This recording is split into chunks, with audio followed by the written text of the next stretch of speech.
archaïque.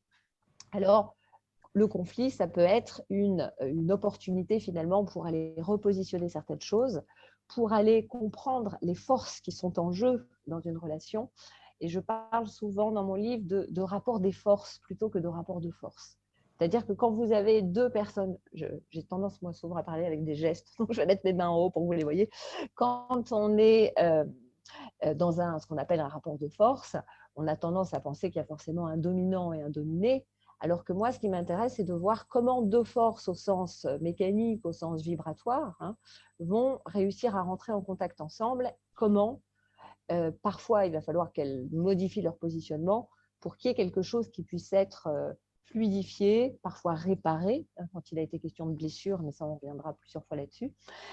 Donc, envisager déjà le conflit comme une espèce d'opportunité d'aller comprendre, d'aller évidemment travailler sur soi, et puis d'aller mieux se connaître. Parce que ce que nous traversons au quotidien nous indique des choses phénoménales sur nos blessures, sur notre histoire, sur les croyances que nous avons, sur la manière dont nous considérons les autres. Et si, au lieu de combattre le conflit, au lieu de le nier, de l'éviter, nous le voyons comme un point dans notre vie qui est comme en fait un dragon qui cacherait un trésor, on a vraiment la possibilité au jour le jour de vivre des relations déjà beaucoup plus passionnantes et surtout moins douloureuses. Parce que c'est ça le but. C'est modifier le regard que nous avons sur cet adolescent qui laisse traîner ses chaussettes ou ce conjoint qui n'écoute jamais quand on lui parle. Parce que c'est de ça dont il est question. On est quand même dans la famille, c'est le concret. C'est qu'est-ce qui se passe chez nous le matin quand on est pressé, qu'on est énervé, quand on rentre du travail et que l'autre a des demandes qui sont désagréables, nous parle sur un ton qui ne nous convient pas, ne nous regarde pas, etc. Donc, réfléchir à, j'en parle beaucoup aussi dans le livre, réfléchir à la manière dont nous considérons l'autre, dont nous attendons des choses. Donc là, on va évidemment parler de nos projections, parler de tous les transferts qu'il peut y avoir au quotidien et de toutes ces attentes que nous avons, qui la plupart du temps sont inconscientes, qui ne sont pas formulées et qui vont induire des manières de nous positionner, mais aussi une pression qu'on met à l'autre. Moi, je travaille beaucoup en systémique, je reçois parfois des familles, des couples, souvent des parents avec leurs enfants. Je reçois beaucoup d'adolescents en règle générale et il y a souvent des choses qui se jouent. J'ai eu hier encore une maman et sa fille qui, à un moment donné, qui étaient en conflit depuis longtemps pour toujours les mêmes broutilles apparemment. Et à un moment donné, quelque chose s'est dénoué et la fille, qui est en général très froide et très dure avec sa mère, d'un coup, s'est levée et a demandé à sa mère « Maman, est-ce que je peux te faire un câlin ?» Moi, j'étais super émue. Et la mère, dans un premier temps, a réagir et puis bon, elle s'est apaisée. Pourquoi je vous raconte ça? Parce qu'en fait, les attentes que nous avons par rapport à l'autre vont évidemment influencer la manière dont l'autre se positionne aussi. Et si nous mettons ça à jour, ça va permettre de dénouer des choses. C'est toute la magie de la systémique. La relation, c'est une invitation à l'alchimie, une invitation évidemment à aller travailler sur nous, à aller découvrir ce qui se passe en nous et aussi nos souhaits. Parce que souvent, quand on est face à un conflit, c'est intéressant de se demander qu'est-ce qu'on attendrait de cette relation. Pourquoi ça coince, pourquoi ça bloque, pourquoi on est malheureux dans cette relation. Et souvent, il y a cette question de la déception, de la frustration. Nous avons une attente, nous avons un idéal, nous avons grandi dans un monde de contes de fées où on imagine que parce que l'autre nous aime, il devrait nous comprendre. C'est souvent les femmes qui sont comme ça. Et comment dire et dans la réalité, c'est pas ça. Et même si l'autre veut nous comprendre, évidemment, il faut lui donner des moyens de le faire. Et ça, c'est quelque chose qui, dans le quotidien, si on comprend ça, on va se responsabiliser. Parce que l'alchimie, c'est ça, c'est accepter soi-même d'aller travailler sur soi pour que la connexion à l'autre et le contact avec l'autre, mais le contact au sens chimique, puisse être différent. De toute façon, Si on essaye, ça je le dis souvent, si on essaye 10 fois quelque chose et que ça ne fonctionne pas, évidemment, il faut tenter autre chose. Alors, comment tenter autre chose? Là, je crois que avec ce que nous vivons depuis 1 an, beaucoup de gens ont compris, je parle de cette situation sanitaire collective là, dans laquelle nous avons été plongés, beaucoup de gens ont compris, et c'est très bien je pense, qu'il y avait la nécessité de ralentir. Et ralentir, c'est important aussi dans la relation. Parce que quand vous êtes en conflit avec quelqu'un, quand vous avez des disputes récurrentes, quand les mots MOTS commencent à blesser, quand les réactions de l'un viennent appuyer là où ça fait mal et du coup votre réaction va être encore pire, il est important d'appuyer sur pause et de comprendre ce qui se passe. Alors, ce qui se passe, en gros, c'est que nous avons un cerveau qui a plusieurs étages et nous avons un cerveau archaïque, un cerveau reptilien, nous avons un cerveau limbique, les émotions, la mémoire. Et donc, nous sommes, malgré notre état d'avancement, malgré nos années de psychanalyse, malgré notre spiritualité, parfois, je reçois des gens qui me disent « moi, je fais du yoga depuis 25 ans », mais même en faisant du yoga depuis 25 ans, nous avons des blessures, nous avons des réactions et nous avons des programmations animales. Et pour faire court, c'est un thème que je reprends souvent, chez les animaux qui vivent en clan, en meute, les loups par exemple, il faut savoir que s'il y a à un moment donné un conflit, imaginons que un des caïds de la bande a décidé qu'il allait devenir le nouveau chef et il va aller défier le chef. S'il ne réussit pas à gagner, qu'est-ce qui va se passer? Il risque d'être exclu du clan, ça peut même parfois engendrer la mort d'un antagoniste. Chez les cerfs, on voit ça. Il peut y avoir quand il y a une bagarre, l'un des deux peut mourir. Mais même s'il ne meurt pas, si un individu dans un clan animal est mis au banc du clan, c'est-à-dire est rejeté de la meute, son espérance de survie est extrêmement faible. Parce que le bon fonctionnement du groupe est possible parce qu'il y a une place pour chacun, une hiérarchie, et que tout le monde s'entend à peu près bien, et en tout cas que les frottements sont régulés. Il y a des systèmes de régulation interne. Et dans notre savoir archaïque, tout ça, c'est marqué. C'est-à-dire que quand nous sommes en conflit, c'est valable bien sûr avec notre patron. J'ai encore vu aujourd'hui une dame qui doit avoir un entretien avec son chef la semaine prochaine et qui redoute ce qui va se passer. Il a pourtant l'air assez inoffensif, le chef en question, mais elle, dans son histoire, elle avait un papa très autoritaire qui a fini par la mettre à la porte quand elle avait 16 ans. Donc, son cerveau archaïque est en train de lui dire « attention, danger ». Si tu n'arrives pas à t'entendre avec lui, tu vas être à la porte et donc tu vas mourir de froid dans la taïga et c'est fini. Donc, prenons conscience de ce qui se passe. Quand il y a un conflit avec le conjoint, avec l'enfant, avec le parent, se demander qu'est-ce qui se passe? Pourquoi je suis dans cette panique-là? Pourquoi j'ai cette réaction? Et la réaction qu'on connaît tous, c'est l'escalade verbale, on veut avoir le dernier mot. Pourquoi? Parce que quand on a le dernier mot, on est en contact avec notre puissance. Et du coup, ça nous donne l'impression que le danger du rejet, je dirais de toutes sortes de maltraitances, est évité. Voilà. Donc ça, c'est des choses qui se jouent dans notre quotidien. Et c'est important de les décrypter. Et pour ça, il faut ralentir, mettre sur pause et tenter de comprendre. Je dis souvent, il vaut mieux quitter le terrain, quitter le ring, on pourrait dire même parfois, pour prendre le temps de s'apaiser, plutôt que de vouloir résoudre à tout prix les choses. Ça veut dire être capable d'affronter ses angoisses, parce que c'est ça au bout du compte. S'il y a un conflit, c'est qu'à un moment donné, j'ai été submergée par une angoisse, j'ai été submergée par une peur, et je n'ai pas pu exprimer autrement que par la violence verbale ou une réaction émotionnelle intempestive cette douleur. Alors, ça m'amène aussi à rappeler quelque chose, j'en reparlerai peut-être tout à l'heure.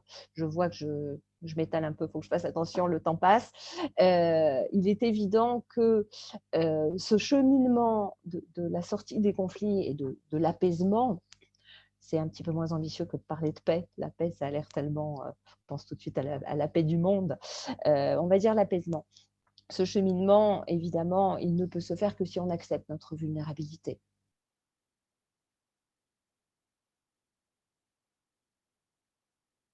Si on peut à un moment donné réaliser, pourquoi pas le dire, hein, pouvoir avouer qu'on est blessé plutôt que de vouloir être dans une escalade. Je vous parlais tout à l'heure de ce que nous vivons depuis un an et de la nécessité de ralentir. Ce que nous avons appris depuis un an, c'est aussi de peut-être nous souvenir de l'essentiel. Moi, quand j'ai un conflit, alors ça peut être avec un membre de ma famille, mais avec mon fils en particulier, que vous avez vu passer tout à l'heure, la question que je me pose, même quand je suis très en colère, parce que ça m'arrive aussi, c'est qu'est-ce que j'ai fait de l'amour que je lui porte? Et je vais réactiver ça. Il m'arrive le soir, d'ailleurs, de me relever, d'aller le voir dans son lit et de me dire, ah, qu'est-ce qu'il est chiant parfois, mais qu'est-ce que je l'aime. Hein. Et ça, c'est important parce que quand on vit en famille, si on accepte de vivre en famille, on peut dire, oui, notre famille, on ne l'a pas choisie. Mais en tout cas, à nos âges, si on vit encore avec un conjoint ou avec des enfants ou même avec un parent, c'est quand même qu'on a pris cette décision-là. Et on l'a prise parce qu'il y a des sentiments. Et ça, il ne faut pas le perdre de vue. Ça paraît peut-être évident de dire ça, mais c'est quand même le remède à beaucoup de maux, hein, de se souvenir qu'il y a de l'amour et que ça devrait être suffisant pour nous donner envie d'apaiser les choses. Alors, apaiser les choses, ça ne veut pas dire s'entendre avec tout le monde. Je reviendrai peut-être dessus.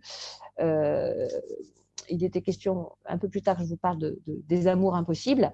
Je vais en parler tout de suite.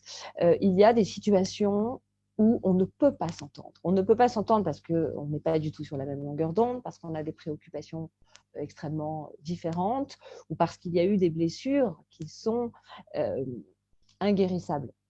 Je pense à des familles où il y a eu de la violence physique, où il y a eu de l'inceste. Il est évident que même si on ne peut plus s'entendre avec la personne, et dans ces situations-là, évidemment, on peut presque dire que c'est souhaitable, ça ne nous empêche pas de pouvoir faire ce travail d'apaisement intérieur. Parce que être en paix avec l'autre, c'est être en paix avec la représentation que nous avons de l'autre et être en paix avec la réalité de ce que l'autre est. On peut accepter que l'autre soit ce qu'il est, mais décider, parce que c'est indispensable pour notre santé, de s'en éloigner, de s'en protéger. Ça pose aussi la question de la justice, mais on ne va pas creuser ça aujourd'hui. Alors, la deuxième partie de mon livre parle du positionnement. J'ai beaucoup parlé de communication, évidemment. On sait que la violence, en général, est l'échec de la parole. Et nous, dans nos métiers ou nos intérêts pour la psychanalyse, je ne sais pas si tout le monde est psychanalyste ici, mais en tout cas, vous êtes sympathisant au moins, sinon vous ne seriez pas là. Il est évident que la parole joue un rôle très, très important. La parole, déjà, qu'on peut se donner à soi-même, hein, c'est-à-dire ce cheminement dont je vous parlais tout à l'heure, d'essayer de comprendre, d'essayer de mettre des mots sur ce qui nous arrive, sur nos blessures, sur nos réactions, sur ce qui a été déçu, sur cette colère qu'on n'a pas formulée. C'est important de se le formuler à soi-même. Moi, je propose souvent aux gens d'écrire leur colère, de la mettre en mots. Et moi, il m'arrive de le faire quand j'ai un problème avec quelqu'un. Ça m'arrive rarement, mais à 3 heures du matin, je me réveille et je vais écrire des trucs horribles. Et ça me fait du bien et ça me permet de clarifier et de voir et de faire le tri entre ce qui est de mon ressort. Je ne me sens pas bien parce que la personne n'a pas répondu après 3 relances et que ça me rappelle mon papa qui ne me répondait pas. Ça, c'est mon histoire, c'est mon point sensible. Ou la personne a vraiment fait quelque chose d'inadmissible. Voilà. Mettre en mots ce qui nous concerne. Et après, bien sûr, aller essayer de mettre en mots avec la personne. Alors, il y a plein d'outils de communication de nos jours qu'on connaît, la communication non violente, bien sûr. Je ne suis pas certaine d'ailleurs que ça résolve tout. Hein. Il y a des moments où la colère doit être exprimée autrement que par des jolies phrases. Il y a une image qui circule sur Facebook qui est géniale, où on voit une mère qui explique à son adolescente, tu sais, quand tu me parles sur ce ton-là et que tu refuses pour la 4e fois de ranger tes chaussettes sales, je ne me sens pas respectée et ça me perturbe un petit peu.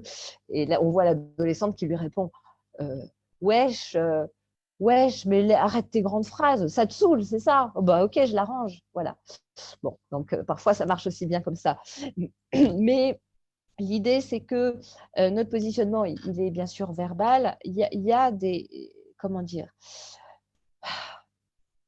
des rappels au niveau de la communication. Communiquer, c'est bien sûr parler, mais c'est aussi écouter. Alors, je ne vais pas vous faire un cours de communication maintenant, mais je rappelle dans mon livre des choses qui semblent évidentes, mais que sous le coup de la colère ou de l'émotion, on ne va pas savoir utiliser.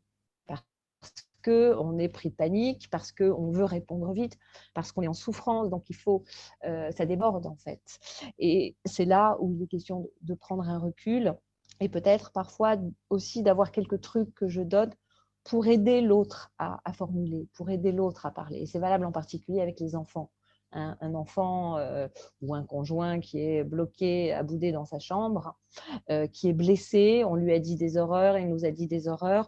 Alors, je prends des exemples extrêmes, mais parfois, ce n'est pas des horreurs, c'est juste des petites phrases qui blessent un petit peu, qu'on a laissé sortir parce qu'on était fatigué, on était exténué, et on n'a pas senti venir le truc.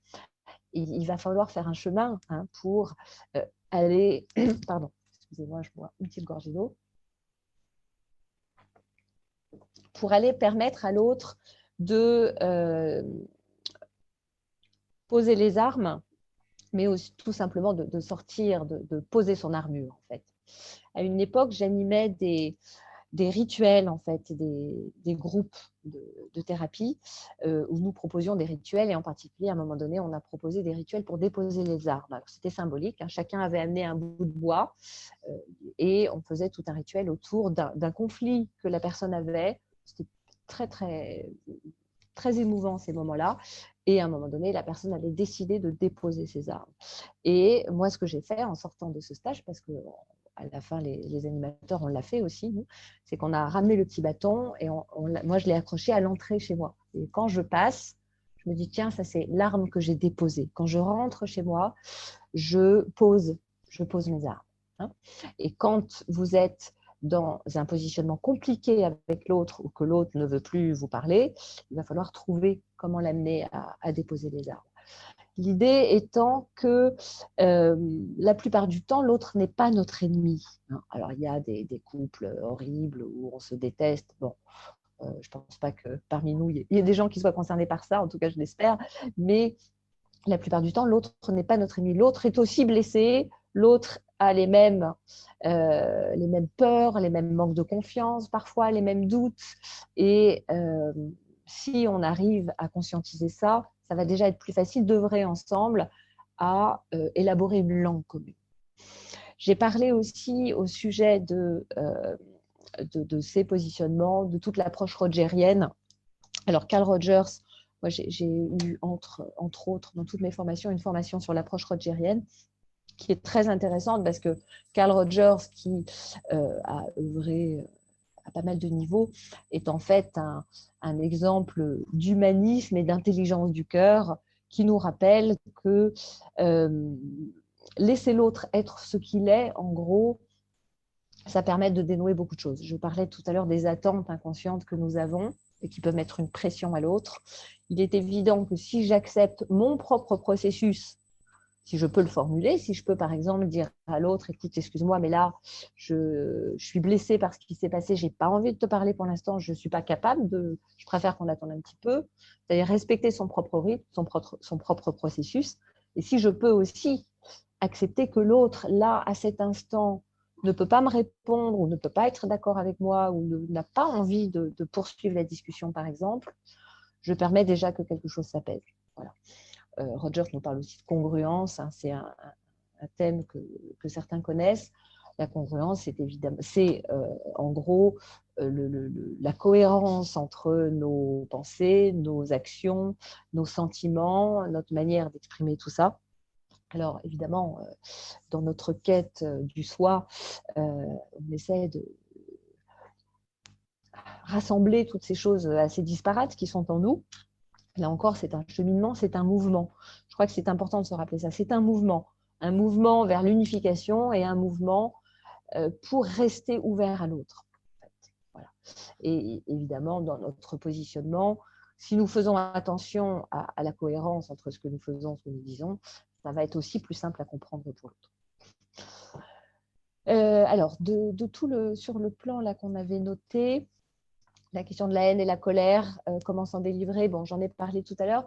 Ce qui est important, et ça rejoint un petit peu l'approche rogerienne aussi, si j'accepte que je puisse éprouver à certains moments de la colère, voire de la haine, hein, ce sont des sentiments humains, il y a quelque chose qui va s'apaiser. Il faut rappeler, bien sûr, je le rappelle moi souvent à mes patients, que le problème, ce n'est pas la colère ni la haine, le problème, c'est le passage à l'acte. Hein. Et le passage à l'acte, en général, on le sait, arrive quand on a refoulé quelque chose, quand on ne l'a pas vu venir. Si on est capable de mettre en mots notre colère, si on est capable de la conscientiser, on va pouvoir en faire quelque chose. C'est une énergie, entre parenthèses. Hein. La colère, c'est une énergie formidable qui nous indique qu'il y a quelque chose à changer, à modifier, qu'il y a quelque chose à apaiser, qu'il y a quelque chose qui a été blessé. Hein. Et c'est là encore le point de départ. Ça peut être le point de départ à un changement et à une réparation. Alors, je vais arriver à la troisième partie de mon livre qui était donc sortir des conflits et rétablir la paix. Parce que j'ai déjà abordé plusieurs choses, mais je vous ai parlé plusieurs fois de chemin, de cheminement. Il y a une progression dans tout ça. Moi, j'ai voulu partir de ce qui nous incombe à nous, c'est-à-dire réfléchir sur nos croyances, sur nos attentes, sur nos positionnements, sur nos fonctionnements, sur nos comportements, bien sûr. C'est ça qu'on va faire en analyse aussi, c'est regarder un petit peu ce qu'on fait, comment on se comporte. On a un miroir là qui nous dit « Ah bon, donc vous pensez ça, vous ressentez ça ? Ah oui, tiens, je ressens ça, mais je ne l'avais pas remarqué. » Bon, c'est important parce que des fois, c'est ce qu'on reproche aussi à l'autre. Hein. L'autre va nous dire « Ah oui, mais toi, de toute façon, tu m'as dit ça ou tu ressens ça. » Et on refuse. On refuse parce qu'on n'a pas pris conscience de ça ou on ne le veut pas.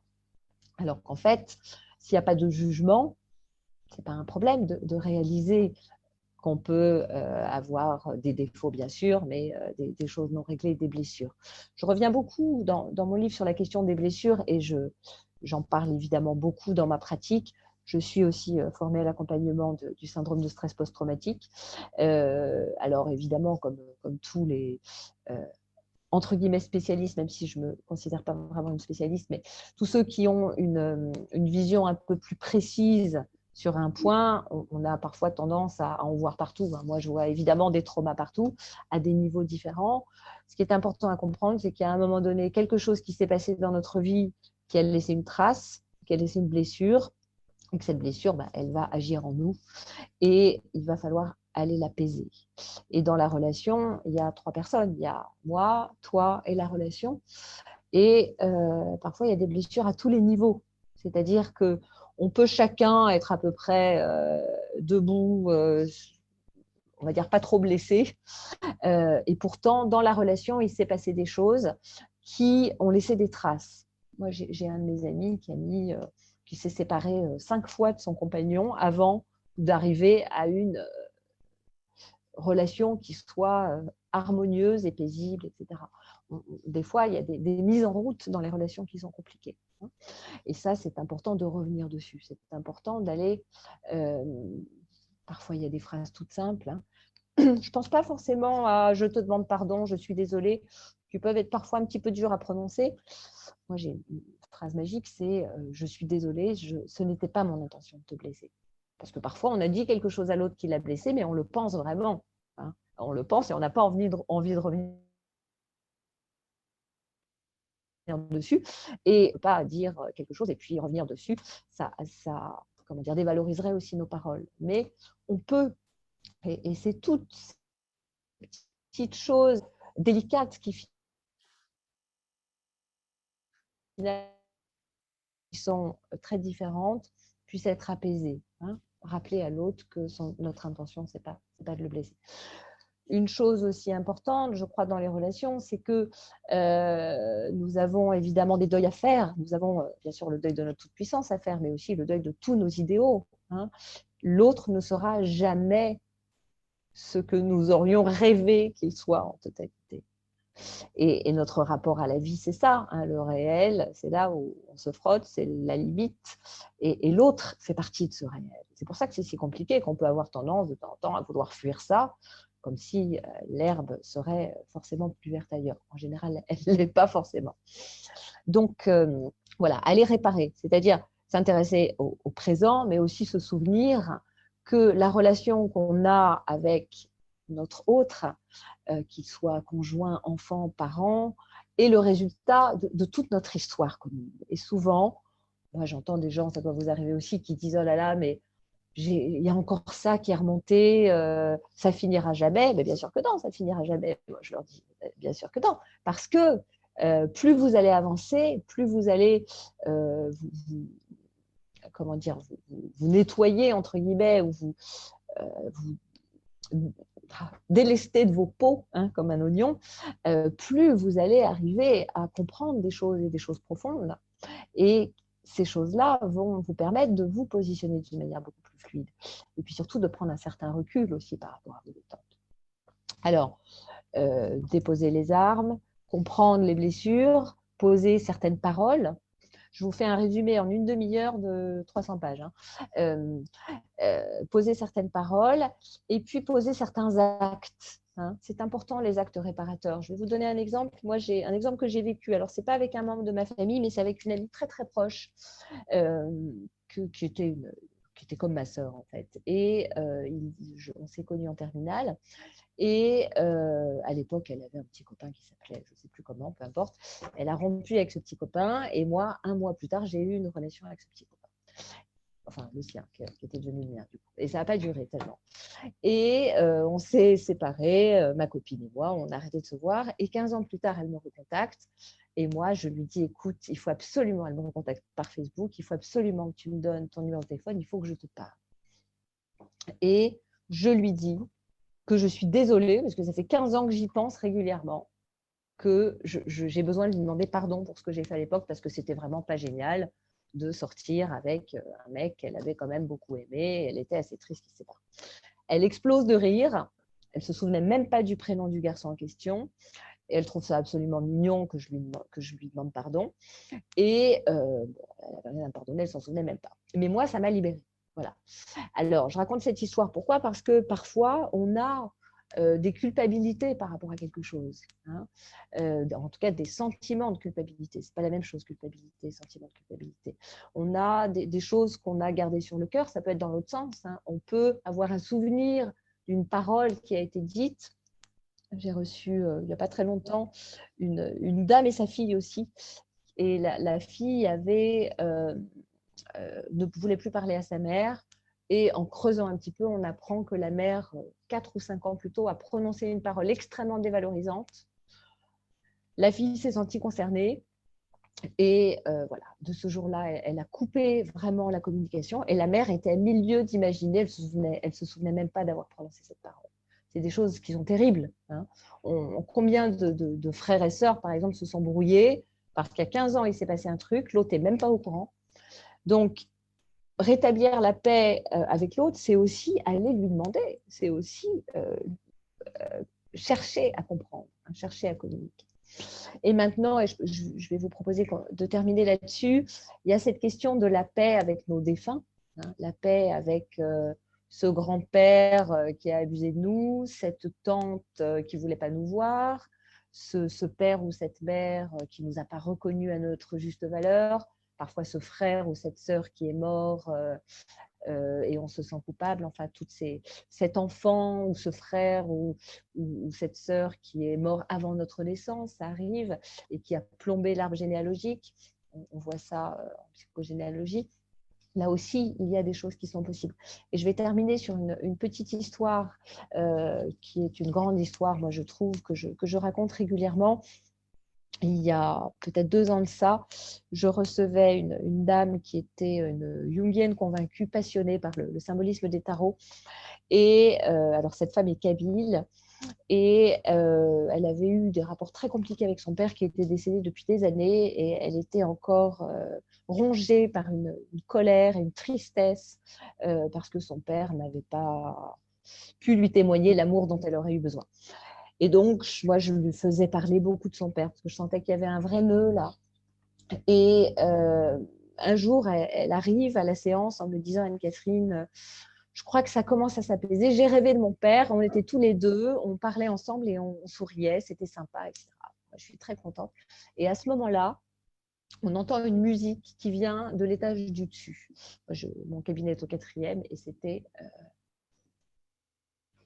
Bon, on verra après. Et donc, on entend une musique très très forte, une chanson qui n'était pas en français, je ne comprenais pas de quoi il s'agissait, mais à ce moment, je sens qu'il faut écouter. Alors, je fais signe à la dame, je lui fais stop, je lui montre le plafond, là, parce que ça venait d'au-dessus. Je lui dis, écoutez. Et là, je la vois changer de couleur. Et moi, je ne comprends pas, mais je sens qu'il y a quelque chose qui se passe qui est énorme. Et petit à petit, elle se met à pleurer. Et elle attend de recouvrer ses esprits.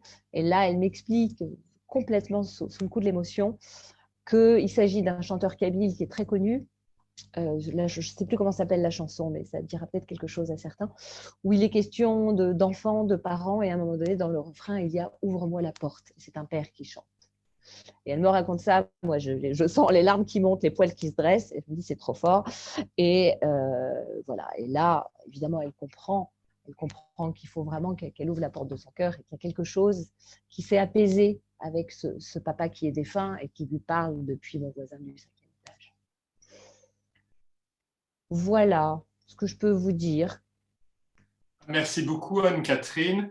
Et justement, si tu peux un petit peu continuer là-dessus, là, donc, tu parles de la personne qui a fait la paix avec son papa, mais tu as un chapitre aussi, tu dis guérir nos ancêtres, c'est-à-dire ça peut aller plus Oui, loin. Est-ce que tu peux développer oui, oui. cela? Alors, moi, j'ai beaucoup d'imagination et je n'ai pas peur de paraître ridicule. Je propose souvent à mes patients de prendre un objet dans le cabinet. Ça peut être une peluche, ça peut être une pierre. J'ai beaucoup de minéraux, ça peut être un coquillage. Et puis de parler. Alors, évidemment, je leur dis, votre cerveau, il sait très bien hein, que le petit bout de caillou que vous avez pris, ce n'est pas votre papa. Mais par contre, ce qui se passe, c'est qu'au moment où la personne, elle choisit cet objet et elle l'a dans la main, il y a quelque chose qui connecte, elle va en fait se connecter à la représentation inconsciente qu'elle a évidemment du papa en question. Hein. Il y a quelque chose dans le corps, parce que c'est toujours dans le corps que ça se passe, qui va être ravivé, qui va être réactivé, parce que toutes nos mémoires, c'est là qu'elles se passent. Hein. Et donc, elle va parler au caillou. Donc, ça peut être ça peut être des objets. Et puis, je leur propose parfois, parce qu'il y a des fois où ça peut se faire dans le cabinet du psy, ça. Et il y a des fois aussi où, pour des questions de pudeur, de rythme propre à chacun, je préfère que la personne, elle le fasse sans que je la voie et qu'elle soit seule. Alors, je lui propose plein de choses, d'aller trouver un objet, d'aller acheter une petite peluche, j'ai un patient actuellement qui est très grand, qui est assez impressionnant et on s'occupe du petit garçon qu'il était. Et je lui ai demandé d'amener un petit objet. Il a amené un petit canard en plastique qui est tout mignon. Et c'est très émouvant de voir ce grand type avec son petit canard en plastique.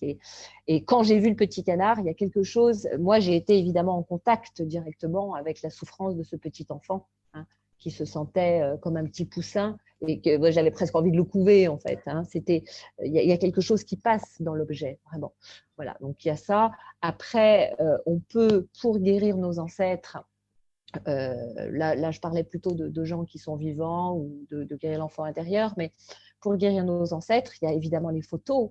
Hein.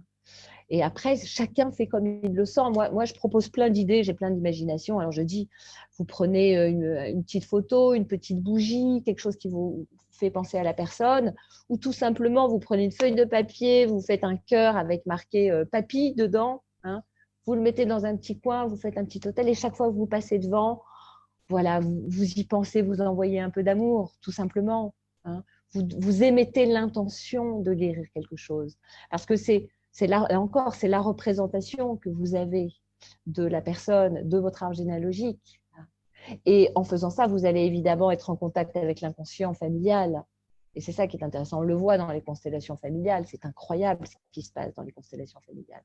C'est-à-dire que la personne qui va prendre le rôle de votre grand-mère, elle ne connaît rien de votre histoire, mais au moment où elle prend dans la pièce le rôle de votre grand-mère, elle est en contact avec l'histoire de votre grand-mère. Et comme ça, on lève des secrets, c'est incroyable. Moi, j'ai appris des choses sur mon histoire en me formant en constellation familiale et en jouant des rôles dans des histoires d'autres familles, avec des choses qui se recoupaient. Donc après, chacun fait comme il le sent. Le principal, en fait, c'est l'intention, parce que l'intention va vous mettre en contact avec l'inconscient, un collectif familial. Et ce que j'ai remarqué d'intéressant, un passage qui rappelle ton titre, Anne-Catherine, c'est le ralentir pour apaiser. Dans une société actuelle où les gens sont très excités, très rapides, veulent faire les choses très vite, c'est intéressant cette formule de dire ralentir pour apaiser. Oui, alors, bon, moi, c'est quelque chose que j'ai remarqué pour moi déjà. Moi, je suis active de nature, je suis une femme d'action, je suis très dynamique, je fais plein de choses, etc. Et quand je sens qu'il y a un petit peu de tiraillement quelque part, que ça soit dans mon foyer ou dans une relation avec un ami, une amie, etc., la première chose que je fais, c'est de ralentir. Tout simplement parce que nous arrivons chez nous le soir porteurs de notre stress, porteurs de toute l'énergie de notre journée. Alors, si en plus on est psy et qu'on a entendu des horreurs toute la journée, on est aussi chargé de ça. Non, mais c'est important. Hein. Il y a des soirs où je rentre et je n'ai pas envie que ma meilleure amie m'appelle pour me dire « Oh, tu sais, il m'est arrivé ça, c'est horrible ». Je sens que ça ne peut plus rentrer. Hein. Donc, ralentir, c'est être conscient vraiment de notre niveau de stress, de notre santé en général, pour ne pas aller obliger les autres, ceux qui nous entourent, à, euh, à payer les pots cassés, finalement, à faire les frais de notre état de stress. Et puis ralentir, c'est aussi prendre du temps avec l'autre. Hein. Combien de conflits ont été résolus, je pense, entre les parents et les enfants, et dans les couples aussi, hein, tout simplement parce qu'on a pris une journée de vacances pour pouvoir passer du temps avec l'autre. Parce que la relation, c'est comme une fleur. Hein. Si vous ne l'arrosez pas, à un moment donné, elle s'assèche un petit peu. Donc, il faut du temps pour ça. Il faut prendre le temps de passer du temps avec l'autre, de le regarder, de lui parler, de faire l'amour, d'aller se balader ensemble, d'avoir des projets. Et ça, si vous ne le faites pas, à un moment donné, les routes se séparent et vous ne vous en rendez même pas compte. Est-ce que vous avez des questions? On peut lancer le débat et les questions avec Anne-Catherine.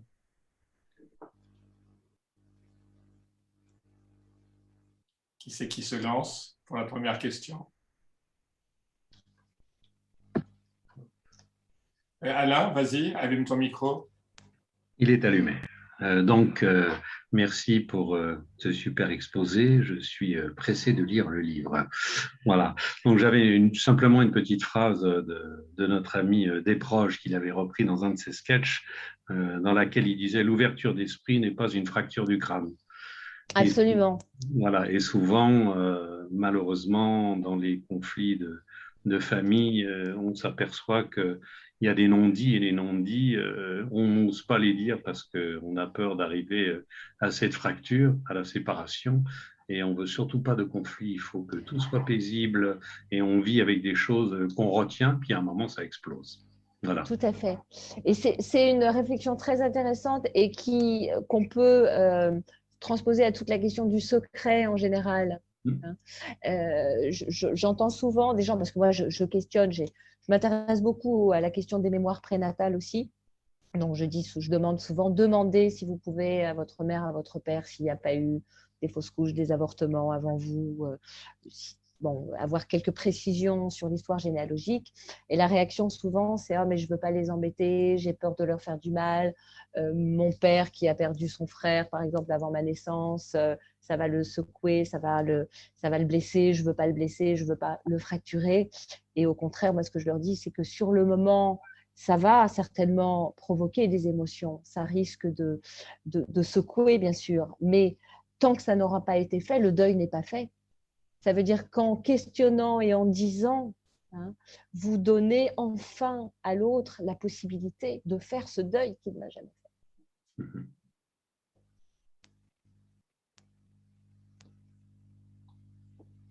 Une autre question? Alors, j'allais rajouter juste quelque chose parce que je laissais infuser cette phrase-là, l'ouverture d'esprit n'est pas une fracture du crâne, et je voyais ce que mon inconscient en faisait. Je pensais aussi que c'était peut-être l'ouverture d'esprit, parfois c'était une fracture de nos croyances, c'était une fracture de nos névroses en fait. C'est-à-dire que s'ouvrir à l'autre, s'ouvrir à l'altérité, s'ouvrir à ce que l'altérité nous raconte de nous, c'est aussi risquer de fracturer ces rigidités, de fracturer enfin nos rigidités, de fracturer nos carapaces, hein, c'est-à-dire toucher notre cœur, notre vulnérabilité.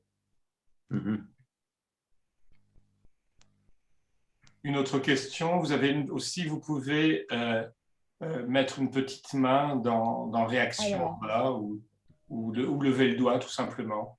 Si j'essaye de voir tout le monde en même temps, là, n'hésitez pas. Alors, je suis en train de lire je pense que c'est Antoine Fratini là, qui nous a écrit intéressant le thème des blessures d'un point de vue clinique surtout. Pourrais-tu parler du rapport entre les problèmes de type relationnel et les exigences individuatives? Existe-t-il une sorte Oui, c'est ça. d'opus de couple, quelque chose ça, en Listica? Alors, je l'ai un petit peu abordé ça. Bonjour Antoine. Bonjour, ça va? Ça va? Bonjour l'Italie. Alors, moi je crois que le premier couple qu'on doit réaliser, évidemment, c'est le couple intérieur. Et bon, je l'ai abordé plusieurs fois dans cet exposé. Ce qui se joue avec l'autre se joue aussi avec nous. Au-delà même des questions du masculin-féminin, qui sont je dirais des grilles de lecture et des conventions, aller rencontrer l'autre en nous, c'est évidemment aller permettre, ou en tout cas favoriser la conjonction des opposés et donc le processus alchimique. Et ça se passe à l'intérieur de nous, ça se passe en nous. Je ne sais pas si je réponds un peu à ta question. Oui, mais on a toujours besoin de support à l'extérieur. Donc, dans ma question, j'aurais aimé savoir si, dans ton expérience, dynamique qui est à la fois intérieure, comme tu as dit, mais qui emploie aussi l'autre comme support pour les projections, les réintégrations de sa partie complémentaire, masculine ou féminine. Oui, tout à fait. Alors, l'autre est un miroir. Je mets un petit bémol à la question des projections et du miroir, c'est-à-dire que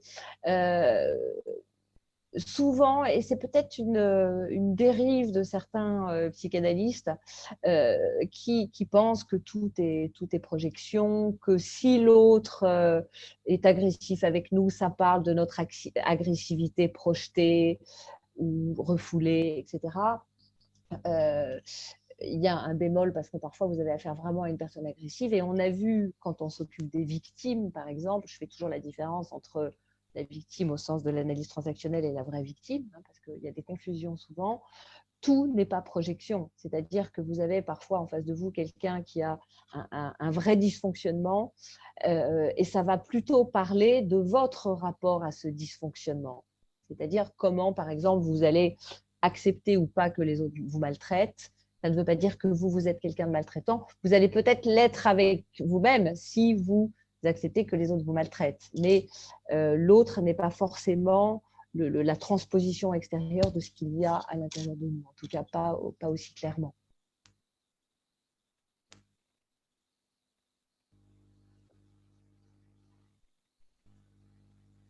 N'hésitez pas à poser des questions. Oui, Magda, vas-y, allume ton micro. Donc, d'abord, j'ai une question concernant ce fameux cerveau archaïque. C'est à peu près la même chose que reptile, c'est ça? Cerveau reptile? Le cerveau reptile, c'est ça? Oui, tout à fait. D'accord, d'accord. Donc, selon toi, les émotions, les conflits, ça passe de ce cerveau-là. À partir du moment où Alors, on a le cerveau reptilien dans lequel sont les programmations archaïques, à savoir les questions de sécurité, la faim, la soif, la reproduction, et donc l'agressivité. On a le cerveau limbique qui est le siège des émotions et de la mémoire. Et puis, nous avons le néocortex et tout le défi finalement de notre travail d'individuation et d'apaisement va être de pouvoir conscientiser en acceptant de sentir, hein, de sentir ce qui se passe en nous. C'est la première chose. Souvent, on ne veut pas sentir parce que c'est trop horrible. Surtout la colère. La colère, c'est horrible, on ne veut pas la sentir. Hein. Mais c'est accepter de sentir, accepter de comprendre à quoi ça nous renvoie, hein, à quel épisode de notre histoire, quelle blessure originelle, et après réussir à penser tout ça pour en faire quelque chose. C'est-à-dire passer du fonctionnement animal, de passage à l'acte, les animaux, votre chien, vous lui prenez son os pendant qu'il est en train de le manger, il va peut-être pas vous mordre parce qu'il va réaliser que c'est vous, parce qu'il est déjà domestiqué, ce chien. C'est peut-être pas un bon exemple, mais il va avoir un réflexe animal, un réflexe. Hein. Et alors que nous pouvons sentir, nous pouvons tourner en rond pendant 3 heures chez nous en ressassant notre colère, et à un moment donné, réussir, souvent avec l'aide de quelqu'un d'autre, bien sûr, à en faire quelque chose qui soit socialement acceptable et qui soit autorisé par la loi aussi. Parce que si on allait tuer tout le monde à chaque fois qu'on est en colère, ça serait compliqué. Donc là, j'ai encore une remarque, 2 remarques, j'ai encore. Donc, chez toi, selon toi, dans ton travail de psychanalyste, et ta thérapie consiste justement à apaiser ces sentiments primaires qui naissent au moment d'explosion du conflit et d'émotions qui sont liées au conflit. Hein, c'est ça. Alors, oui, alors je ne fais pas que ça. Hein. Des fois, j'ai des gens qui viennent me voir qui n'ont pas forcément de conflit ouvert, mais j'essaye de débusquer. Alors, après, on est tous différents en tant que praticiens. Hein. On a nos trucs, nos sensibilités, etc. Moi, je vais m'intéresser à ce qui coince. Hein. Qu'est-ce qui coince, qu'est-ce qui bloque, où est-ce qu'il y a peut-être une paix à faire avec soi-même, avec son histoire, avec tel événement. Voilà, moi, c'est un des regards que j'ai sur les choses. Je vois passer… Oui, pardon. Dernière question, et ça, j'arrête. Moi, j'étais toujours fascinée justement par le fait quand il y a un conflit, il y a un changement, parce que souvent, ce sont des gens avec qui on est lié des sentiments forts comme amour, amitié, tout ça. Et donc, quand il n'y a pas de conflit, on a une image idéale et très bonne de cette personne. Et d'un coup, hein, justement au moment d'apparition du conflit, et cette image change complètement. Cette personne, d'un ange, devient un diable, comme ça, voilà. J'ai dit. Et ce qui est intéressant, c'est de comprendre qu'on a ça en nous. Hein. C'est le bon objet et le mauvais objet. Hein. On passe de l'amour à la haine. C'est intéressant d'ailleurs le travail de Mélanie Klein là-dessus, hein, par rapport aux enfants. Mais en fait, pour l'autre, et moi c'est ce que je dis souvent aussi, n'oubliez pas que pour l'autre, c'est la même chose. C'est-à-dire que lui, à un moment donné, il trouve que vous êtes devenu une personne horrible, exécrable, et c'est important de se souvenir de ça aussi. Mais dans l'histoire, si tu veux, bon, c'est la dernière remarque, par exemple, quand tu regardes les mouvements politiques, les révolutions, tout ça, même tu sais, la Révolution française, tout ce qui s'est passé avec à période de grande terreur, quoi, ou ailleurs, si tu veux, dans la Révolution Octobre, tout ça. Cette incroyable explosion d'émotions et de conflits où justement il y avait ce terrible changement que un ami politique d'hier est devenu un ennemi mortel où tu les passes par là, tu les condamnes à mourir, quoi, hein, tout simplement. Oui. Voilà. Donc ça peut aller jusqu'à tel point. Le pouvoir des émotions humaines. Hein. Le pouvoir d'une émotion, c'est ce qui met en mouvement. Hein. C'est ce qui va nous amener à sortir dans la rue avec des pancartes ou au contraire à s'embrasser comme des frères. D'où l'importance d'en prendre conscience. Pour savoir ce qu'on va pouvoir en faire. La dernière question, tu as un protocole de ton travail avec des gens en conflit? Alors non, je n'ai pas de protocole. Là, j'ai essayé d'être assez protocolaire justement parce que j'ai voulu suivre l'ordre de ce que j'ai évoqué dans mon livre, qui par contre est assez logique, mais un livre, on prend le temps de le penser. Si une partie ne nous semble pas à sa place, on la change de place. Moi, mon protocole, c'est d'être en contact étroit avec les émotions de l'autre et puis avec mon intuition, parce que je suis c'est avec ça essentiellement que je travaille, et de suivre là où ça m'emmène. Et quand je trouve un nœud, le dénouer. Voilà.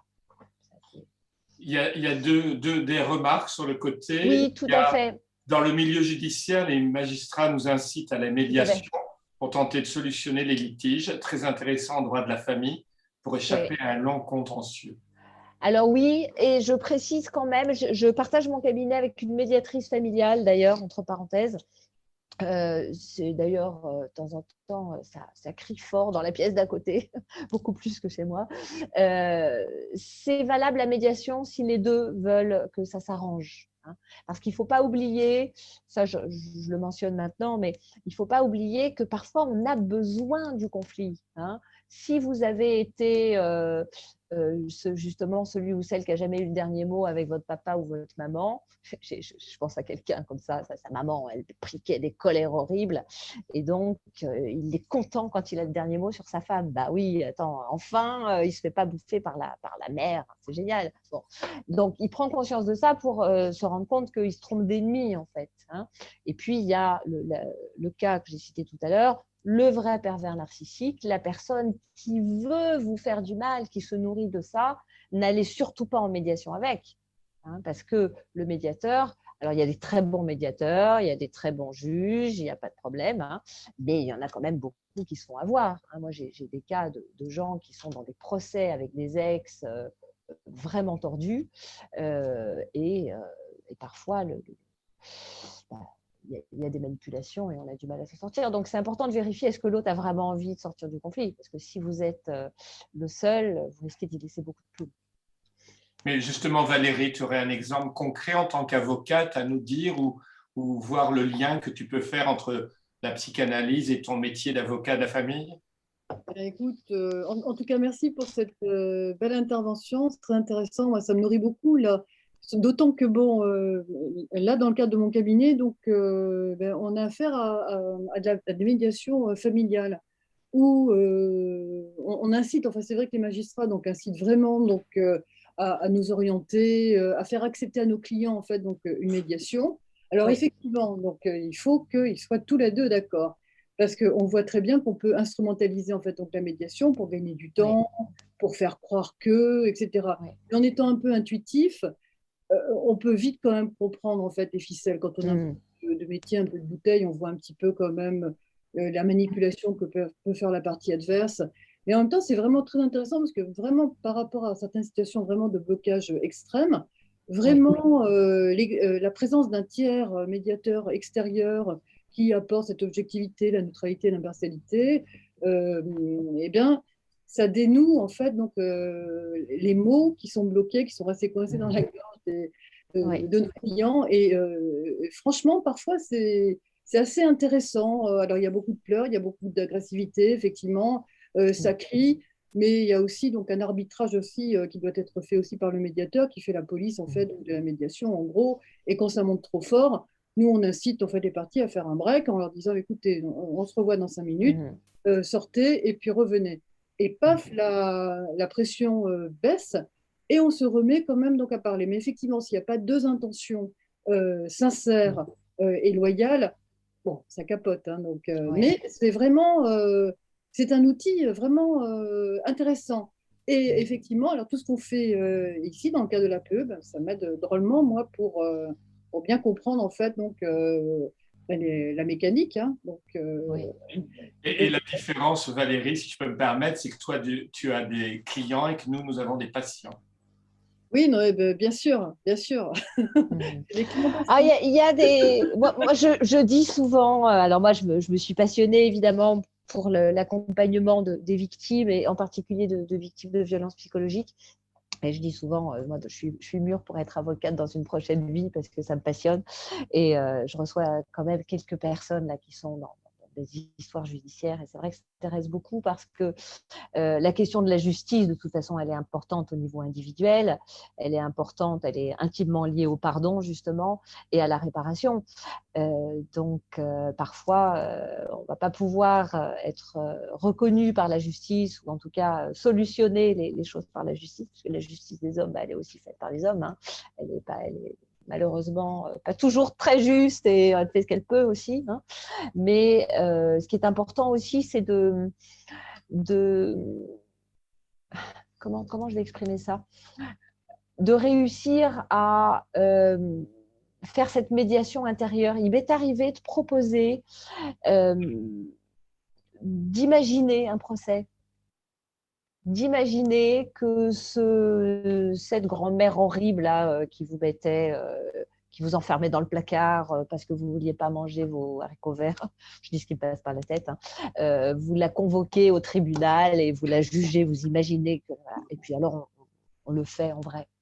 Alors, et après, on rit, bien sûr, parce qu'on sait bien qu'elle ne va pas être jugée parce qu'elle vous a enfermé dans le placard, surtout si elle est morte depuis 40 ans. Mais il y a quelque chose qui a été réhabilité intérieurement. La question de la justice est importante. Il s'agit d'aller reconnaître en nous, je m'égare un peu par rapport à ce qu'on disait, mais il s'agit d'aller reconnaître en nous tout ce qui a été victime, bourreau, pour se réunifier finalement, pour assumer son histoire. C'est ça qui est important, assumer sa propre histoire. Becerra demande, est-il possible de développer la thématique des amours impossibles? Alors oui, les amours impossibles, alors déjà, c'est les amours avec la personne qui n'existe pas, c'est-à-dire avec l'idéal que la personne qu'on aime n'est pas, hein, ça déjà. C'est-à-dire que je rêve d'un conjoint qui soit comme ci, comme ça, mais dans la réalité, ça n'existe pas. Ça, c'est la première chose. Après, je pense à ces gens qui sont trop blessés. Hein, il y a des couples qui se séparent, qui s'aiment et qui s'aimeront certainement toute leur vie, mais ou alors ils sont malheureusement unis dans un deuil horrible, le deuil d'un enfant par exemple, ou alors ils sont pour des raisons on va dire matérielles, c'est l'amour impossible, c'est comment s'appelle ce film Sur la route de Madison. Je ne sais pas si ça vous dit quelque chose. Madame est mariée, son mari part en voyage d'affaires, elle rencontre, je crois que c'est Clint Eastwood au détour d'un chemin. Ils vivent une passion torride pendant 3 jours et puis la question se pose, qu'est-ce qu'elle fait? Et elle le laisse repartir, elle reprend sa vie d'avant, toute sa vie elle y pensera. Et quand elle meurt, ses enfants retrouvent des lettres qu'elle a échangées avec l'homme et ils n'ont jamais imaginé qu'elle avait pu tromper leur père. Voilà. Et puis il y a ces amours qui sont peut-être pas des amours d'ailleurs, qui sont plus des attachements ou des amours malades, des amours névrotiques à une personne qui nous fait du mal ou qui nous a fait du mal et qu'on n'arrive pas à oublier parce qu'elle ne nous a pas fait que du mal. Si c'était aussi simple, si les gens qu'on aime ne nous faisaient que du bien ou que du mal, ce serait simple. Et parfois, il y a des deux et il y a quelque chose qui est toxique, la mayonnaise ne prend pas. Je pense à tout ça. Et puis, il y a tous ces gens qui sont morts, qu'on a aimés ou qu'on aurait aimé plus. Mais la seule chose qu'on peut faire, c'est leur dire maintenant dans notre cœur ou en leur écrivant, mais on ne peut plus leur dire en vrai.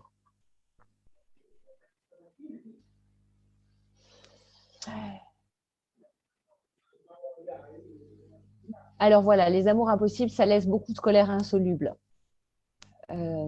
Voilà, je racontais tout à l'heure l'histoire de ce papa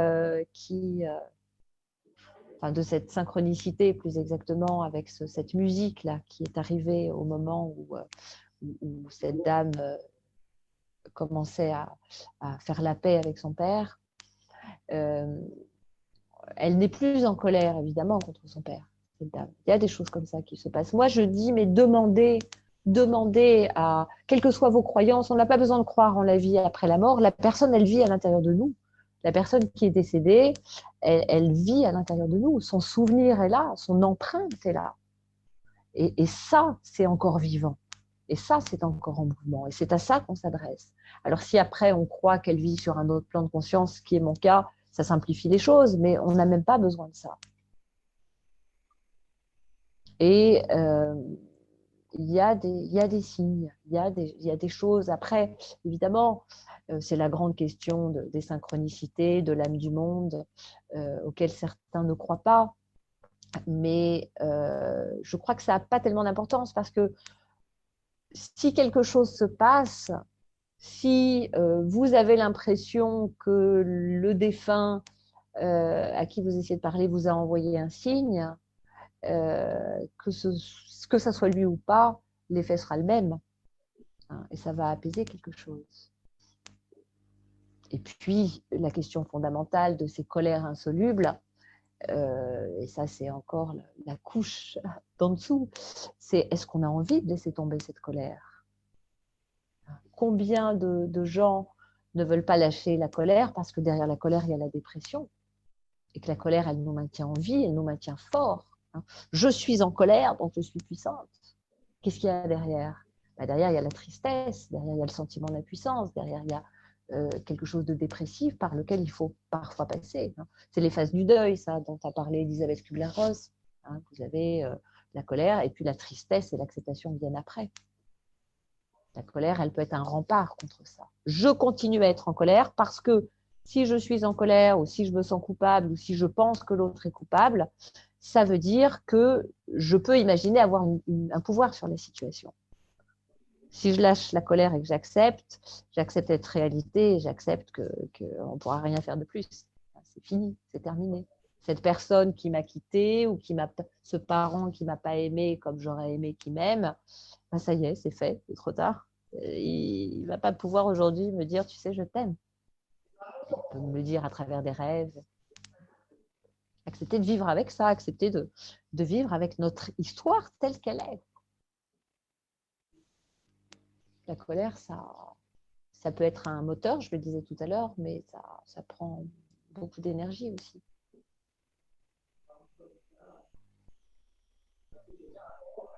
Alors, il n'y a pas que la dépression. Je parlais de l'injustice, je parlais de l'injustice et la peur de changer.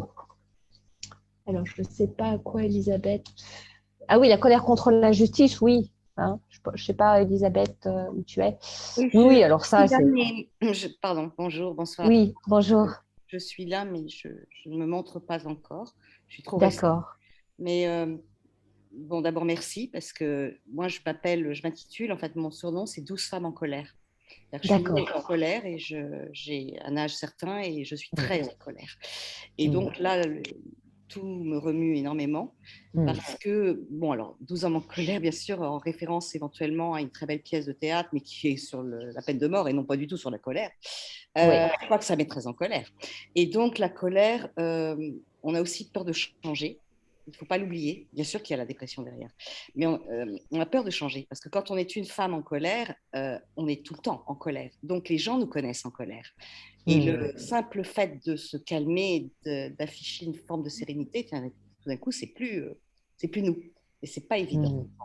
Et ensuite, bien sûr, voilà, c'est ancré. Alors, j'ai l'impression que ça ne partira jamais, sauf que là, je commence à avoir de l'espoir. Merci. Tu disais, je me permets de te tutoyer, hein, tu disais 12 hommes en colère, c'est ça, ou 12 femmes en colère? Non, alors, je faisais référence à la pièce qui est 12 hommes en colère, donc je sais pas. D'accord, 12 hommes en colère. Parce que je te pose cette question parce que je te pose cette question parce que moi j'ai entendu 12 DOUCE. J'ai trouvé ça formidable, 12 femmes en colère, parce que la colère est là, mais la colère, comme je disais tout à l'heure, elle sert à nous sentir puissantes, et c'est peut-être aussi important pour nous les femmes, dans un monde qui est quand même encore assez masculin, de se sentir puissante, mais peut-être faut-il réussir à trouver la puissance autre part, hein. Et dans la douceur, il y a beaucoup de puissance, dans l'amour, il y a beaucoup de puissance. Et peut-être que c'est ça l'enjeu. Comment réussir Non, la colère combat l'impuissance. Une immense colère combat l'impuissance. Pardon, je ne vais pas accaparer. Oui, elle combat l'impuissance, j'ai bien compris. Mais je te disais que si tu veux combattre l'impuissance, c'est pour te sentir puissante. C'est bien ça. Exact. Donc, la puissance, tu peux la trouver ailleurs que dans la colère. Il n'y a pas que la colère qui fait qu'on est puissant. On a tous vu des gens qui étaient d'un calme absolu et qui avaient une autorité naturelle, qui n'ont pas besoin de crier ou de se mettre en colère, hein. Et c'est peut-être ça qu'il faut réussir à trouver intérieurement. C'est cette capacité à se positionner, à faire valoir nos droits, à se protéger, à lutter pour ce qu'on pense être la justice, notre justice, par quelque chose qui soit moins douloureux et moins préjudiciable à notre santé que la colère, parce que la colère, elle provoque aussi chez l'autre une réaction ou d'escalade, ou de méfiance ou de retrait. Tout à fait. Voire d'agressivité. Voilà, tout à fait. Et ce qu'il faut savoir aussi, c'est que dans notre amygdale, qui est une des glandes au milieu du cerveau, qui est activée en cas de stress et donc en cas de colère, il faut savoir que la colère, elle s'auto-nourrit. C'est-à-dire que plus vous êtes en colère, plus vous activez cette amygdale qui est là pour réguler l'humeur et qui, du coup, va avoir de plus en plus de mal à réguler. C'est-à-dire qu'en gros, plus tu es en colère, plus tu es en colère. Et ça, c'est terrible. Je vois des airs interrogatifs. Morgane, je sens que vous voulez dire quelque chose, Morgane. Allumez votre micro. Non, bonjour tout le monde. Bonjour, Morgane. J'écoute parfaitement ce qu'on nous explique. On parle de colère. Ce qui m'intéressait aussi, c'était potentiellement de pouvoir dire que on peut, je pense, transformer la colère en force aussi. Je pense que c'est une émotion qui peut muter vers de la force et peut-être lâcher prise justement sur quelque chose de lourd et peut-être le transformer en quelque chose de fort avec lequel on peut combattre. Voilà, c'est tout ce que j'étais en train de dire. Mais c'est important parce que la colère, c'est une force. Hein. Et la colère, c'est ce qui nous permet… Alors, c'est aussi, ça peut être le rempart contre la dépression, mais ça peut être aussi ce qui nous permet d'en sortir. Hein. Des grands traumatisés, des gens qui ont été victimes, je pense à quelqu'un qui est en état de sidération encore après une agression physique, psychologique, sexuelle, ça va être intéressant qu'elle trouve cette colère. Moi, il m'est arrivé un jour d'avoir une jeune fille en face de moi qui avait 16-17 ans et qui avait été violée par un de ses copains. Et elle était dans un état très dépressif. Et moi, j'essayais désespérément de la faire contacter sa colère. Et elle n'a rien à faire. Puis un jour, elle commence à me dire « Ah ouais, quand même, ce qu'il m'a fait, c'est pas génial. » Je lui dis « Mais s'il était là, ce mec-là, tu lui dirais quoi ?» Et là, elle me dit « Oh ben, je lui dirais que quand même, c'est pas sympa ce qu'il a fait. » Et moi, je sens un truc qui monte là. Je me dis, mais c'est pas possible. C'est quoi cette colère-là, à 2 balles? Et je lui dis, tu veux vraiment savoir, moi? Est-ce que tu veux savoir ce que moi, je lui dirais s'il était là? Et là, j'ai eu un moment où j'y vais au feeling, hein, toujours. Mais je me suis dit, je le fais pas. Allez, vas-y, je le fais. Et puis, je lui dis, tu veux savoir ce que je ferais s'il était là? Et là, je me suis mise à crier. Je fais, espèce de connard! Hyper fort. Elle m'a regardé comme ça. Et là, j'ai senti qu'elle avait contacté le truc. Elle a dit « Ouais, c'est vrai, mais c'est dégueulasse !» Et elle était partie, elle avait contacté sa colère. Et dans les semaines qui suivaient, elle est sortie de la dépression, cette femme. C'est-à-dire qu'elle avait récupéré son instinct de protection animale, pour le coup, qui lui permettait de se défendre, de sentir que ce truc-là, ce qui lui avait été fait, c'était pas bien, et à l'avenir, d'être capable de se protéger. Parce qu'un animal qui est… Il y a une vidéo qui circulait sur Facebook il n'y a pas longtemps sur l'histoire des agressions sexuelles où on voit, je ne sais pas si certains d'entre vous l'ont peut-être vu, où ça se passe dans une cuisine, il y a 3 personnes, un couple et un ami du couple. Et on comprend que la femme raconte qu'elle a été agressée sexuellement et l'ami la regarde, l'air étonné, lui dit « Mais pourquoi tu ne t'es pas défendue? Pourquoi tu n'as pas crié ?» Et à ce moment-là, il y a le mari qui prend un couteau de cuisine, qui s'approche de son ami par derrière et qui lui met le couteau là. Et qui lui parle, il est derrière lui, alors il le met, il fait attention quand même, hein, et il lui dit, tout bas à l'oreille, il lui dit « Je suis ton ami, tu sais très bien que je ne vais pas te planter. » Et on voit l'autre, il est en état de choc total. Il lui dit « Tu sais très bien que je ne vais pas te planter, mais voilà ce qui se passe. Tu te demandes pourquoi ma femme, elle n'a pas réagi. Ben voilà, là, au moment où je suis en train de te planter le couteau, tu es dans un état de sidération totale, tu es incapable de faire un mouvement, tu es comme gelé. Voilà pourquoi elle a pas. Et donc, il enlève le couteau et là, l'ami dit oui, ok, c'est bon, j'ai compris. Voilà ce qui se passe. Hein. Et à ce moment-là, quand vous êtes en état de choc, vous êtes sidéré, vous ne pouvez pas être en colère. Et donc, il faut sortir de ça. Isabelle, est-ce que vous allez nous dire quelque chose? Oui, merci beaucoup, c'est très, très intéressant. Moi, j'étais juste en train de me poser une question par rapport aux mémoires, mémoires transgénérationnelles. Je ne sais pas si on dépasse un peu peut-être le cadre, mais est-ce qu'on peut aussi, bon, bien sûr, enfin, pas être victime, mais un peu quand même malgré tout, de mémoires ou de choses qui ne nous appartiennent pas vraiment, en fait. Enfin, Bien sûr. même si ça nous appartient, bien sûr, dans la réalité et dans ce que nous vivons, mais je veux dire, des mémoires qui sont là et qui parfois sont très difficiles à déceler, voilà. Ah oui, oui, oui, bien sûr, bien sûr, bien sûr, bien sûr, Surtout pour dans les ce victimes. domaine. Je vais vous raconter. C'est Oui. ce qui a été évoqué là, à l'instant, qui m'a fait… Alors, j'ai plusieurs histoires là-dessus. J'en ai qui concernent la famille, évidemment, mais je vais vous en raconter une autre parce elle est très marquante. Ça date d'une dizaine d'années. Une dame qui, du jour au lendemain, ne réussit plus à monter dans les transports en commun. Et alors, elle m'est envoyée par son médecin, qui est un médecin du coin, qui me connaît. Et elle vient, elle sait que je fais aussi de la sophrologie, donc tout à coup, phobie des transports en commun. Bon. Et donc, on fait un peu de sophrologie, on creuse un petit peu son histoire, qu'est-ce qui se passe, l'histoire de ses parents. Bon. Et puis, alors, elle réussit au bout de quelques semaines à reprendre le bus avec son collègue qui vient la chercher le matin, éventuellement le RER, mais alors, grosse crise de panique avant.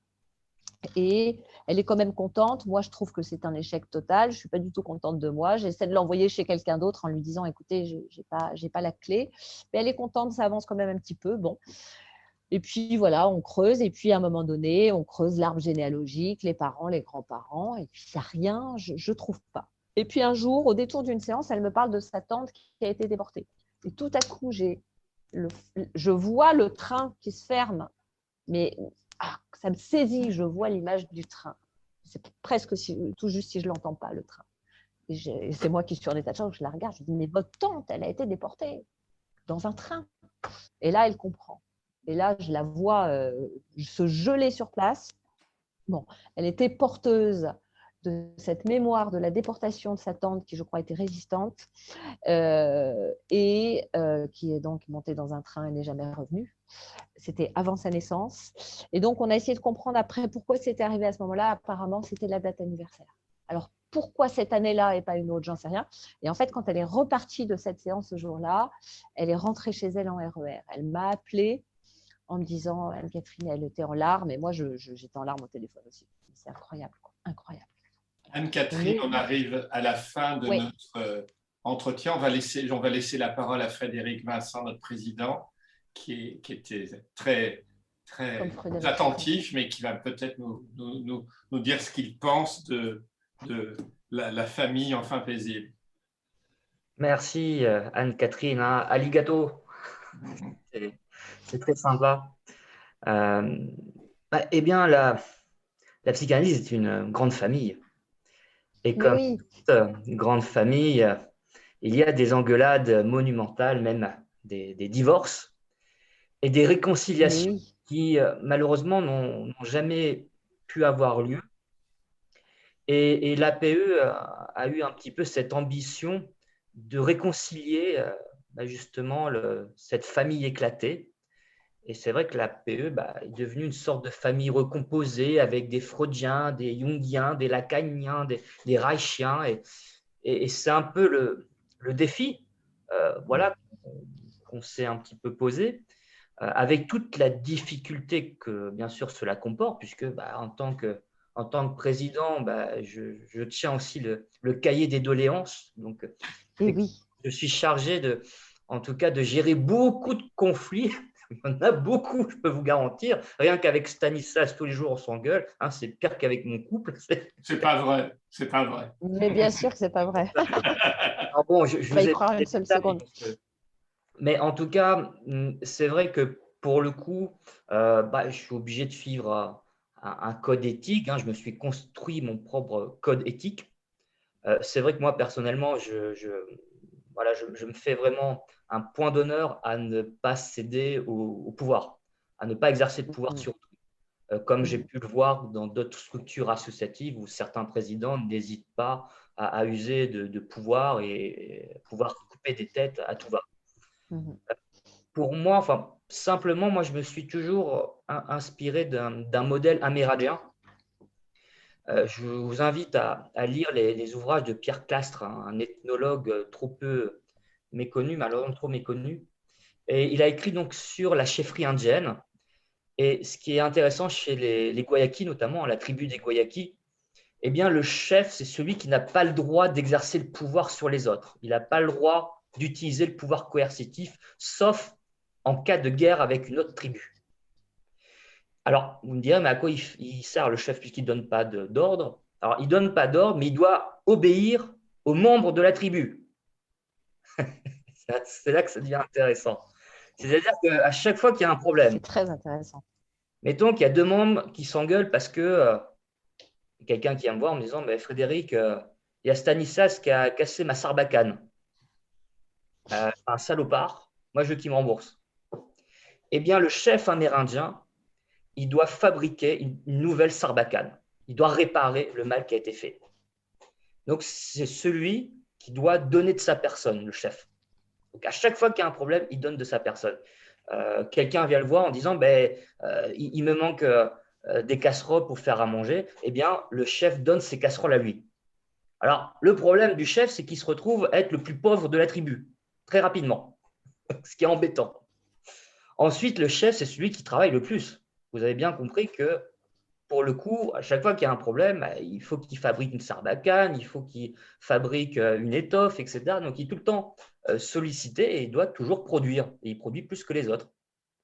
Et surtout, c'est celui qui doit parler pour ne rien dire. Parce que tous les jours, il doit donner de sortes de discours, tous les soirs ou le matin, qui ont justement, tant que le chef est concentré sur ses discours, eh bien, cela permet que, comment dire, c'est une stratégie pour qu'il ne puisse pas exercer le pouvoir.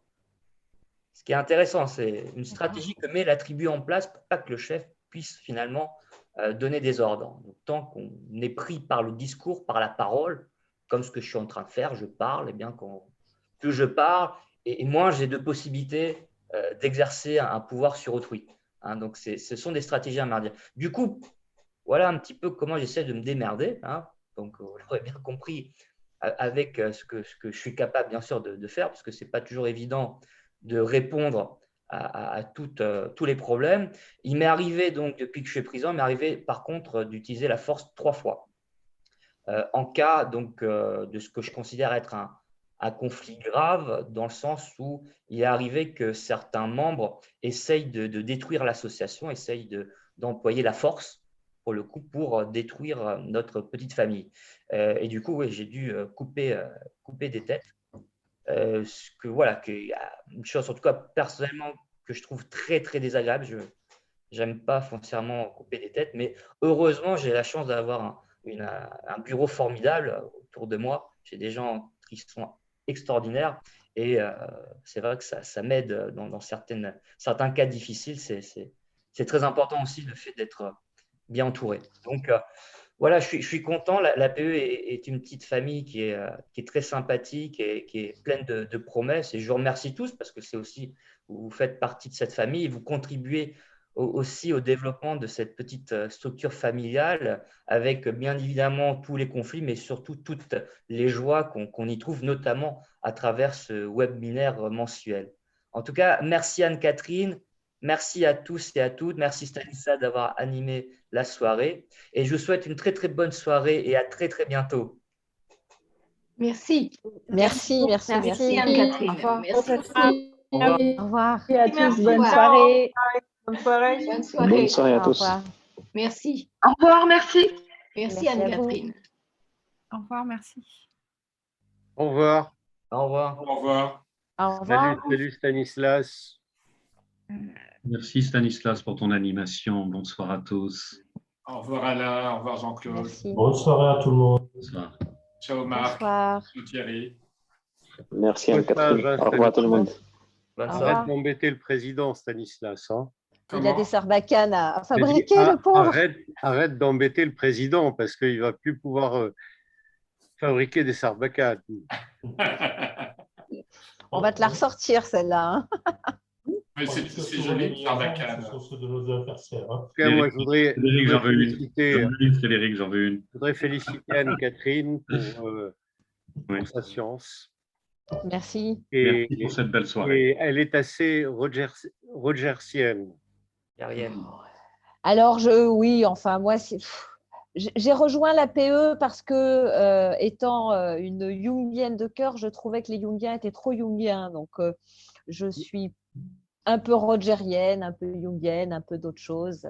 Mais oui, j'ai pas sympathie pour mais effectivement, il est bon de ne pas être figé dans un courant parce que la psychanalyse est effectivement dans son évolutivité. Voilà. Merci, Anne-Catherine. Merci. Merci, Jean-Claude. Bonne soirée. Au revoir, Valérie. À bientôt. Merci. Ciao, Thierry. Merci.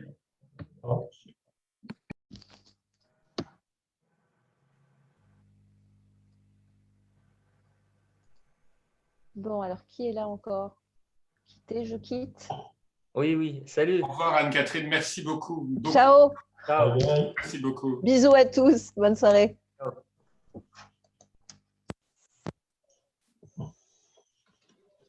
Bon.